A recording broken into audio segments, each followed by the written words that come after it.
Assalamualaikum warahmatullahi wabarakatuh.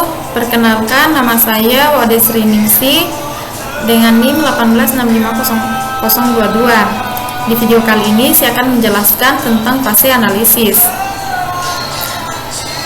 Tujuan dari fase analisis adalah mendefinisikan secara tepat apa yang dapat dilakukan sistem untuk user dan bagaimana sistem tersebut menyesuaikan dengan lingkungan user.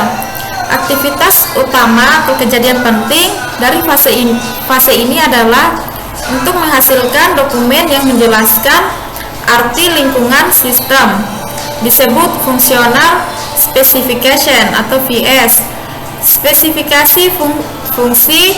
Setelah mengerjakan VS, Anda kini memiliki pengetahuan yang lebih dibandingkan pada fase definisi, sehingga Anda harus meninjau ulang rencana permulaan proyek dan perkiraan awal.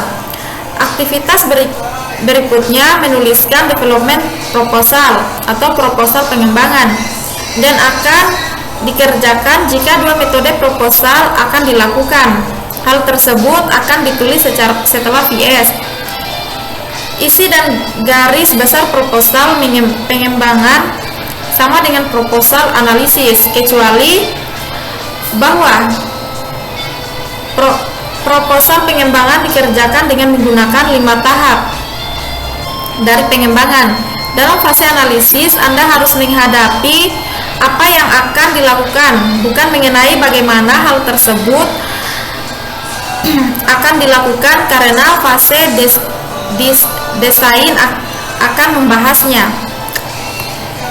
Pendefinisian antarmuka user. User dan analisis menjelaskan setiap bagian yang diwakili oleh garis panah yang merupakan aliran data antara user dan sistem. Hal ini akan mengontrol penjelasan mengenai semua menu, formulir, laporan, perintah-perintah, dan pesan-pesan. Dengan kata lain, merupakan tampilan antarmuka user pada sistem. Tujuan dari proses ini adalah: pertama, untuk menjelaskan tampilan antarmuka pada komputer.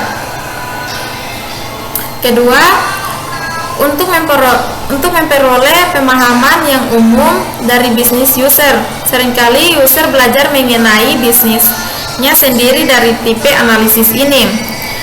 Spesifikasi fungsi atau the Functional Specification atau VS.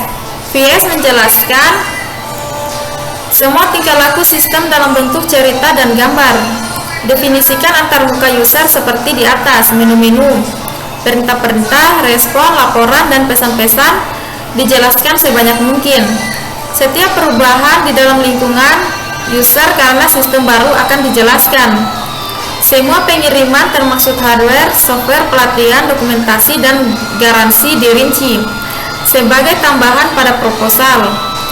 VS juga merupakan kontrak antar user dengan tim proyek atau PT. Sejumlah uang yang besar mungkin dipertaruhkan, dan user membutuhkan lebih rinci tentang apa yang dapat diberikan dibandingkan apa yang ada di proposal. VS mungkin akan dinegosiasikan dan ditinjau kembali. Dan ketika persetujuan dicapai, proposal harus ditandatangani oleh kedua belah pihak. Teknik penulisan untuk pembaca non-teknis. Untuk menulis VS yang baik memang sulit sekali. Jika VS menjelaskan sebuah sistem teknis, maka disebut dokumen teknis. Tetapi VS ini ditulis untuk pembaca non-teknis. Tulislah dari sudut pandang user, digunakan terminologi. Untuk itu, Anda harus mempelajari bisnis user dan membahasnya. Alasan terbesar yang menyebabkan kesalahan pengertian dokumen adalah kata-kata yang memiliki dua arti. Hal yang sama, hindari janji-janji yang sulit untuk dilakukan. Kegunaan lain untuk spesifikasi fungsi. VS yang baik dapat digunakan untuk memperkenalkan proyek kepada anggota tim proyek yang baru. User dapat menggunakannya untuk memperkenalkan sistem yang baru ke pihak manajemen atau ke bagian-bagian lain. Tetapi yang paling penting adalah bagian yang menjelaskan menu, form, query, dan report dapat digunakan dalam user guide. CAS Software Tools untuk analisis. Computer Aided Software Engineering atau CAS digunakan sebagai suatu paket software tools pada masing-masing fase dari daur hidup sistem. Terdapat beberapa produk software yang mutunya bagus yang membantu Anda untuk melakukan analisis. Contohnya Accelerator dapat digunakan untuk menggambarkan data flow diagram atau DVD tingkat tinggi, kemudian memecah DVD ke level-level berikutnya yang lebih rendah. Meninjau kembali perencanaan atau devising the plan. Perencanaan adalah proses pengulangan. Lakukan perbaikan PPP segera setelah analisis dilakukan. Berikut ini adalah daftar pendek dari masalah-masalah yang dapat terjadi dalam 3 fase. Berikutnya, desain, programming, sistem tes. Selama pelaksanaan rencana berikutnya. Pertama, programmer, kunci atau perancang mengundurkan diri. Kedua, komputer pengembangan tidak tersedia. Ketiga, peralatan hardware yang khusus tidak ada atau terwujud tepat pada waktu dibutuhkan. Keempat, paket software dengan relase tersebut terbaru atau hardware tidak bekerja. Kelima, sumber daya yang disediakan oleh pihak ketiga tidak terwujud. Rencana pelatihan anggota proyek. Ketika akhirnya staf telah diputuskan, lakukan pemeriksaan untuk melihat siapa-siapa saja yang membutuhkan pelatihan. Programmer Anda merupakan calon yang paling memungkinkan. Jadwalkan semua pelatihan yang akan dilakukan pada akhir desain. Kesimpulan fase analisis. Diharapkan FS dinegosiasikan atau ditinjau kembali. Jadwalkan waktu untuk persetujuan dan perbaikan.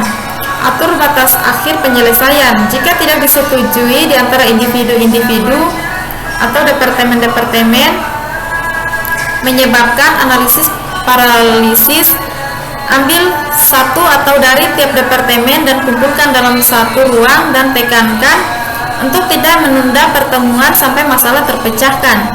Dan yang terakhir, kita tinjau kembali kejadian utama dalam fase analisis. Pertama, spesifikasi fungsi atau VS yang disetujui dan ditandatangani oleh kedua belah pihak. Kedua, jika kedua langkah proposal digunakan, development proposal telah ditulis dan dibeli oleh user.